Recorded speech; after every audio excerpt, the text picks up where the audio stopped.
মমতার সরকার পুলিশ জিহাদিদের সরকার হয়ে গেছে, থানার নোটিশ নিয়ে প্রতিক্রিয়া অর্জুন সিং এর। বুধবার জগদ্দলের মজদুর ভবনে সাংবাদিকদের মুখোমুখি হয়ে অর্জুন সিং দাবি করেন 2026 সালের বিধানসভা নির্বাচনের আগে শুভেন্দুকে সরিয়ে দিতে চাইছেন মমতা বন্দ্যোপাধ্যায়। শুভেন্দুকে সরাতে পারলেই মমতার পোয়া 12 হয়ে যাবে। তার দাবি ছিল শত্রুকে নাশ করতে মমতা ব্যানার্জি জিহাদিদের সঙ্গে হাত মিলিয়েছেন। রাজ্যের এজেন্সি শুভেন্দুকে মারার চক্রান্ত করছে। প্রাক্তন সংসদের এহেন বক্তব্যের বিরোধিতা করে তড়িঘড়ি ভাটপাড়া পুরসভার 20 নম্বর ওয়ার্ডের তৃণমূল কাউন্সিলর অভিমন্যু তিওয়ারি জগদ্দল থানায় প্রাক্তন সাংসদ অর্জুন সিং এর বিরুদ্ধে অভিযোগ দায়ের করেন। অভিযোগ দায়ের হতেই জগদ্দল থানার তরফে 24 ঘন্টার মধ্যে তাকে দুবার নোটিশ পাঠানো হয়। থানার নোটিশ নিয়ে অর্জুন সিং এর প্রতিক্রিয়া। বাম আমলে সিঙ্গুর নন্দীগ্রাম আন্দোলনের সময় মমতা ব্যানার্জি তৎকালীন মুখ্যমন্ত্রী বুদ্ধদেব ভট্টাচার্যকে খুনি বলেছিলেন, কিন্তু তার উপর তো কোনো মামলা হয়নি।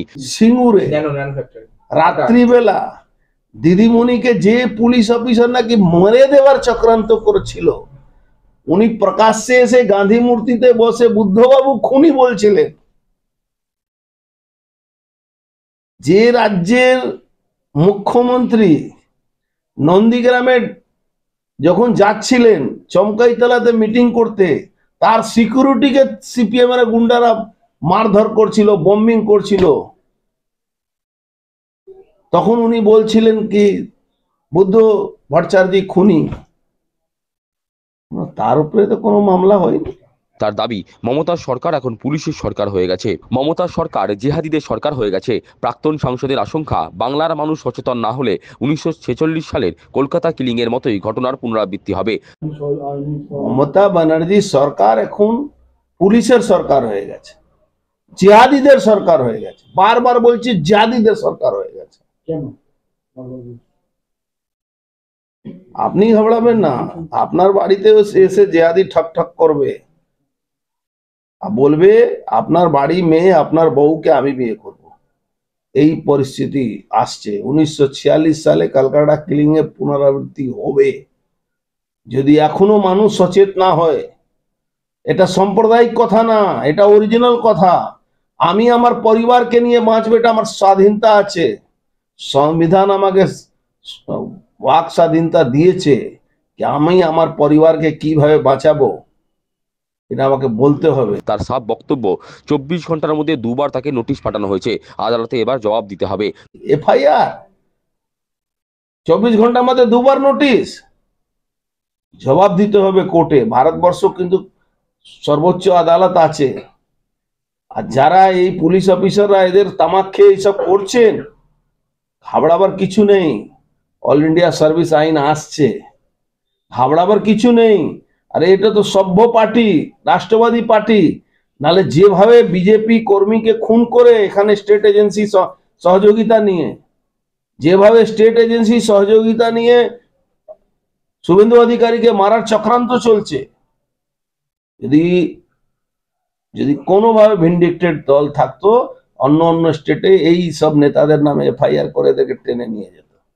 তার সংযোজন, যে রাজ্যের মন্ত্রী বলেছেন দায়াত ইসলামের কথা, যে রাজ্যের মন্ত্রী বলেছেন তাদের সংখ্যালঘু থেকে সংখ্যাগুরু করতে হবে, তখন তো পদক্ষেপ নেওয়া হয় না। তার দাবি জিহাদিরা হু হু করে বাংলায় ঢুকে পড়ছে, আর মমতা ব্যানার্জি আর তার সরকার জিহাদিদের প্রশ্রয় দিচ্ছেন। যে রাজ্যের মন্ত্রী বলছে দাওয়াতে ইসলামের কথা, যে রাজ্যের মন্ত্রী বলছে পাকিস্তানে বাংলাতে পাকিস্তান আছে, যে রাজ্যের একজন মন্ত্রী ফিরাদ হাকিম বলছে কি সংখ্যালঘুকে সংখ্যাগুরু করতে হবে, যে রাজ্যের একজন একজন মন্ত্রী সরাসরি বলছে কি পশ্চিম বাংলাতে উর্দু ভাষী 50% হয়ে গেলে তখন আমরা খুশি হব, যে রাজ্যের একজন মন্ত্রী বলছে কি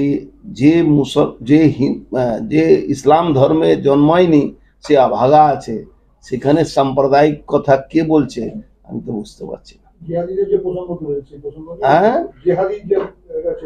100% জেহাদিরা বাংলায় ঢুকে পড়েছে। মমতা ব্যানার্জি তাকে প্রশ্রয় দিচ্ছে, মমতা ব্যানার্জি সরকার প্রশ্রয় দিচ্ছে। আজকে ডিজি বিএসএফ এসে বলেছে কি পশ্চিম বাংলা বর্ডারগুলো নিরাপত্ত নেই। এখানে স্টেট অর্ডার দিয়েছে বিএসএফ কে কি আপনারা ডাইরেক্ট এফআইআর করুন, অ্যারেস্ট করুন, ভুয়া যে পাসপোর্ট আছে তাকে গ্রেফতার করুন, আপনারা ওপার থেকে যারা আসছে যে জিহাদিরা তাকে অ্যারেস্ট করুন। সমস্ত রকম অ্যাকশন করুন। আপনার কাস্টমকে নিয়ে, ইমিগ্রেশনকে নিয়ে আপনারা মুভ করুন। যে রাজ্যের ডিজি বিএসএফ বলছে, এসে লজ্জা হওয়া দরকার এই রাজ্য পুলিশকে। তিনি জোরের সঙ্গে দাবি করেন 33% জিহাদিদের ভোট নিয়ে মমতা ব্যানার্জি ক্ষমতায় আছেন। সনাতনীরা এটা না বুঝলে কিছু করার নেই। 33% জিহাদিদের ভোট নিয়ে মমতা ব্যানার্জি ক্ষমতায় আছেন, তো 70% যে দল, 67% তো হিন্দুরা বেঁচে আছে। ওরা যদি নিজেকে না বুঝে তাহলে কি হাল হবে? আমাকে গ্রেফতার করা, করে দেখান, তার বাড়ি হাঁড়ি বিক্রি করিয়ে দেব। যে গ্রেফতার করবেন, হাঁড়ি বিক্রি হবে।